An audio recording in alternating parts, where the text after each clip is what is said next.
Hi, வணக்கம். எல்லோரும் எப்படி இருக்கீங்க? வாங்க வீடியோக்குள்ளே போயிடலாம். பாருங்கள், இப்போ என்ன டைம் ஆகுதுன்னா ஆஃப்டர்நூன் 1:30 ஆகுதுங்க.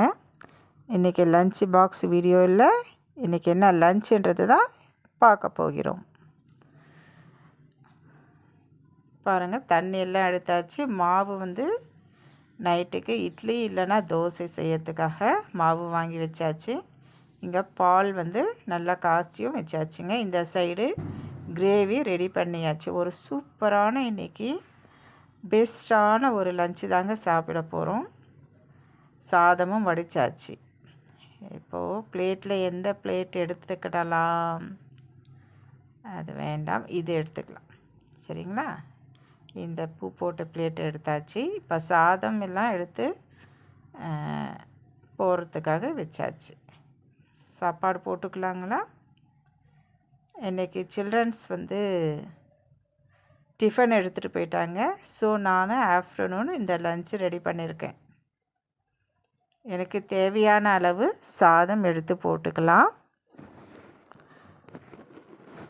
இன்றைக்கி நீங்கள் என்ன லஞ்சு சாப்பிட்டீங்கன்றது எனக்கு கமெண்ட்டில் சொல்லுங்கள். சாதம் போட்டாச்சு. இது சாதம் வடித்த தண்ணிங்க. இது வேறு எதுக்குன்னா நான் யூஸ் பண்ணிக்குவேன். இதுலேயே சாதம் உப்பு போட்டு தேங்காய் துருவி போட்டு சாப்பிடலாம். இல்லை ஃபேஸ் வாஷ் பண்ணுறதுக்கும் நான் யூஸ் பண்ணிக்குவேன். வேறு எதுக்கு இந்த வடித்த சாத கஞ்சியை யூஸ் பண்ணலான்றது எனக்கு கமெண்ட்டில் சொல்லுங்கள். இந்த சின்ன குழி கரண்டி, அதாவது குழம்பு கரண்டியை எடுத்துக்கிட்டேன். வாவ், பாருங்கள் என்ன குழம்பு இது! எவ்வளோ சூப்பராக இருக்குது பாருங்கள். எண்ணெய் கத்திரிக்காய் குழம்பு தாங்க. கத்திரிக்காயை நல்லா எண்ணெயில் வதக்கிட்டு அது கூட நைட்டு வந்து தட்டைப்பயிர்னால் சில ஊரில் வந்து காராமணின்னு சொல்லுவாங்க. காராமணி கத்திரிக்காய் போட்டு சூப்பரான ஒரு எண்ணெய் கத்திரிக்காய் குழம்பு. இது கூட வந்து எனக்கு அவிச்ச முட்டை தாங்க ரொம்ப பிடிக்கும். சில்ட்ரன்ஸ் வந்து அவிச்ச முட்டையை சாப்பிட மாட்டாங்க. ஏன்னா எனக்கு அவிச்ச முட்டை ரொம்ப பிடிச்சிது. அந்த அவிச்ச முட்டையை நான் என்ன பண்ணேன்னா, அந்த 4th ஸ்பூன் இருக்குது இல்லைங்களா, அதில் நல்லா ப்ரெஸ் பண்ணிவிட்டு அதுக்கப்புறம் இந்த கிரேவியோடு போட்டு நல்லா கொதிக்க வச்சேங்க. அப்போ தான் இந்த கிரேவியோட எசன்ஸ்லாம் அந்த முட்டையில் இறங்கி நம்ம சாப்பிடும்போது அவ்வளவு சூப்பராக இருக்கும். இந்த எண்ணெய் கத்திரிக்காய் காரக்குழம்பு யாருக்கு பிடிக்கும்ன்றது எனக்கு கமெண்ட்டில் சொல்லுங்கள்.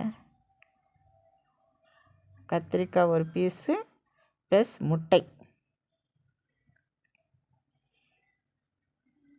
இது பார்க்கும்போதே நாவில் வந்து அவ்வளோ எச்சில் ஊறுதுங்க.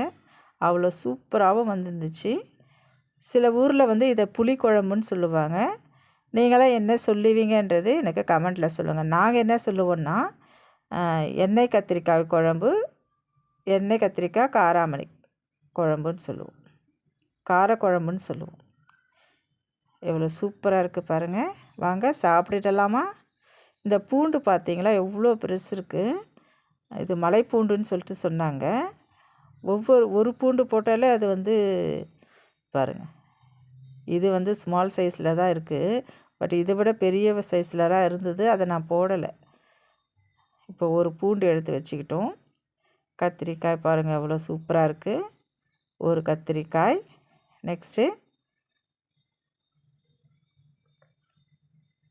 இது 4ஆக கட் பண்ணிவிட்டு நல்லா எண்ணெயில் உப்பு போட்டு வதக்கிட்டு அதுக்கப்புறம் கிரேவியில் சேர்த்துருக்கேன் கத்திரிக்காயை.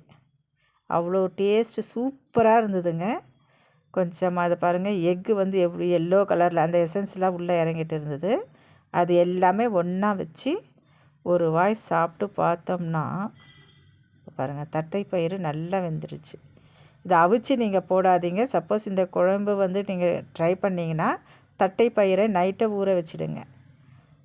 அப்போ அவிச்சு போட்டோம்னா அது ஒரு மாதிரி மாவு மாதிரி வந்துடும். ஊற வச்சு நம்ம போட்டோம்னா கடித்து சாப்பிட அவ்வளவு டேஸ்ட்டாக இருக்குங்க. எண்ணெய் கத்திரிக்காய் காராமணி குழம்பு எவ்வளோ சூப்பராக இருக்குது பாருங்கள். வாங்க எல்லாருமே சாப்பிடலாம். இந்த வீடியோவை பார்க்குற அனைவருக்குமே எங்களுடைய எஸ்ஜேஎம் சேனல் சார்பாக நன்றியை தெரிவிச்சுக்கிறோம். பிடிச்சிருந்தால் லைக் பண்ணுங்கள், ஷேர் பண்ணுங்கள், கமெண்ட் பண்ணுங்கள், முக்கியமாக சப்ஸ்கிரைப் பண்ணுங்கள். பாய்.